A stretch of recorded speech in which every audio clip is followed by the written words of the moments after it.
Welcome back, and a very warm welcome if you are new. My name is Tamara. I am 66, and most of my viewers have only known me with gray hair. After almost 10 years of dye-free gray hair, I went back to the dye a couple of months ago. And I have gotten quite a few comments and questions on how and why I went back to the dye. So let's talk about it. Now, my natural hair color was always a deep dark brown. I got my very first gray in my early 20s, and by my mid to late 30s, I had quite a bit of white. So for the next 20 plus years, I used boxed dye at home to maintain my dark brunette color. As the years wore on, I had to touch up more and more frequently.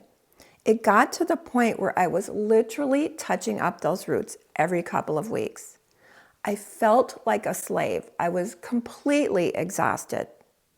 Then, somewhere in my early 50s, I started noticing women with gorgeous salt and pepper hair. Especially, I remember Cindy Joseph, who was the founder of Boom Cosmetics, which was one of the very first cosmetic lines designed for mature women.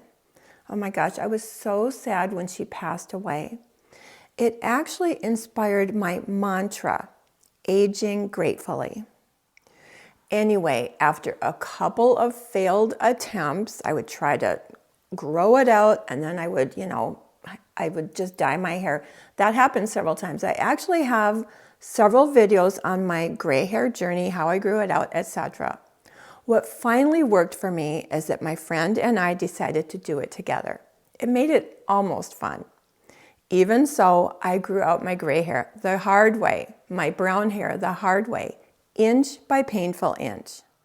And remember, this is pre-2020 when gray hair became almost trendy. So the grow out took 2 long years. And when I finally chopped the last of the dye off in December of 2019, I felt incredibly free. I was in love with my shiny, silky salt and pepper hair. It's actually one of the things that inspired me to start my YouTube channel in January of 2020. I had just turned 60, it was a brand new decade, and I had brand new salt and pepper hair. It was really fun to be part of this new Silver Sisters community, and I really enjoyed my hair for the next several years. However, over time, more and more white came in, and the pepper faded, and I started to feel washed out and, just sort of blah. But I was terrified of being a slave to dye again. Then, a little over a year ago, I started playing with some low lights to try to get back some of the pepper. I loved having my salt and pepper hair back. Unfortunately, over time, those low lights got darker and darker, and once again, I had those annoying and very noticeable white roots. So I went down the gray hair blending rabbit hole, and after binging tons of gray hair blending videos, I started to play with the idea of going blonde. The benefit of going from gray to blonde is that you have a softer line of demarcation. You just don't get that stark white skunk line. But I had never been blonde before, and I was really afraid of such a big change. And I also did not want to disappoint my viewers by, deserting the Silver Sister community.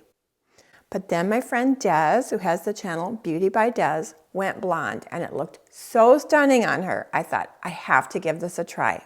So last December, I finally took the plunge.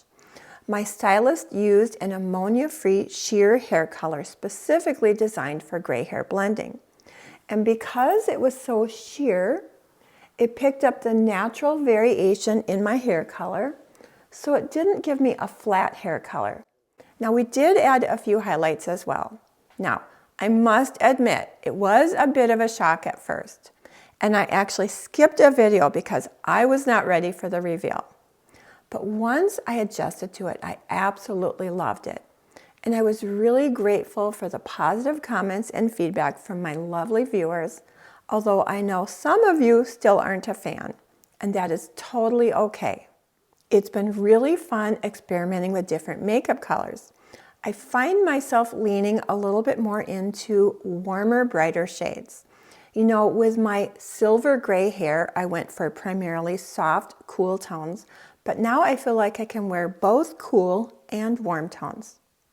Another plus is that the dye has given my hair a little bit more body. Now, my hair still feels like it's in really good shape, not really damaged, but definitely on the drier side. So I have switched up my shampoo and conditioner to a more moisturizing version, and I have started using the Dove Bond Repair Hair Mask. I will list everything in the description box below. Now, my biggest question and my biggest fear was maintenance. So I'm really happy to report that this is so much easier than when I had dark hair. You know, again, the line of demarcation is much softer, so I didn't really notice noticeable roots until about week 5. I wanted to go as long as possible between touch-ups, so I started experimenting with different root cover products. You know, the L'Oreal root spray seems to be very popular, so I picked it up. I just could not get the hang of it.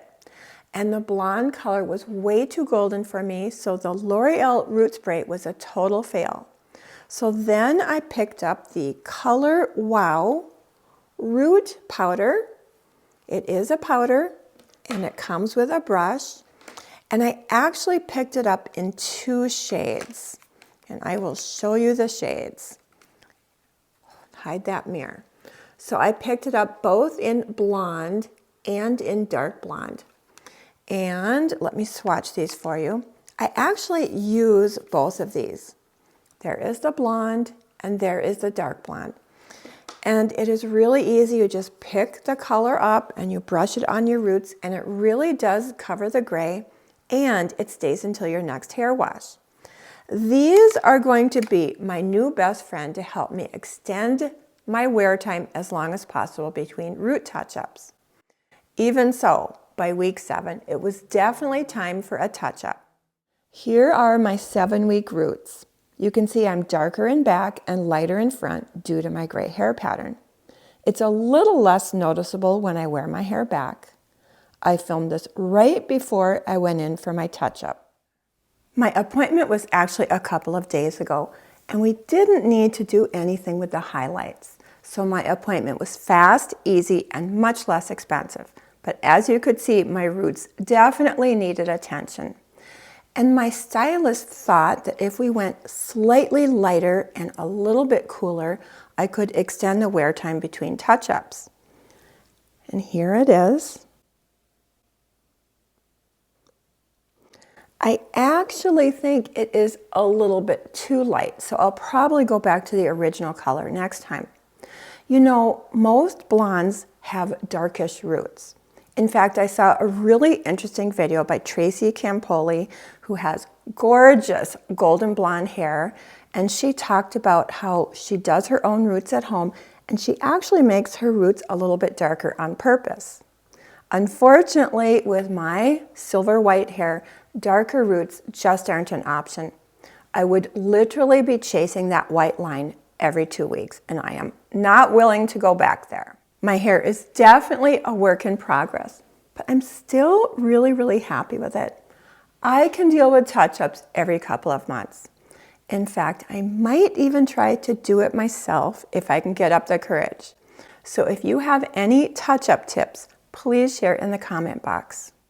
You know, I still really admire natural gray hair. Nicole Johnson has beautiful salt and pepper hair. She was actually one of my original inspirations to ditch the dye years ago. My friend Cindy, who has the channel Beyond 50 Skin, has gorgeous white hair. And Tammy's Ageless Beauty has the most stunning, long, silky silver hair. So someday I'll probably go back to it, but for now I am really enjoying my new blonde-ish era. So today's video will be added to my Gray Hair Journey playlist, which I will link below. Actually, everything I talked about today, my makeup, my sweater, my earrings, and all my discount codes will be listed and linked in the description box below and in the top pinned comment as usual. Anyway, thank you so much for hanging out with me today. I really, really appreciate your time. Have yourself a wonderful day, and I hope to see you in my next video.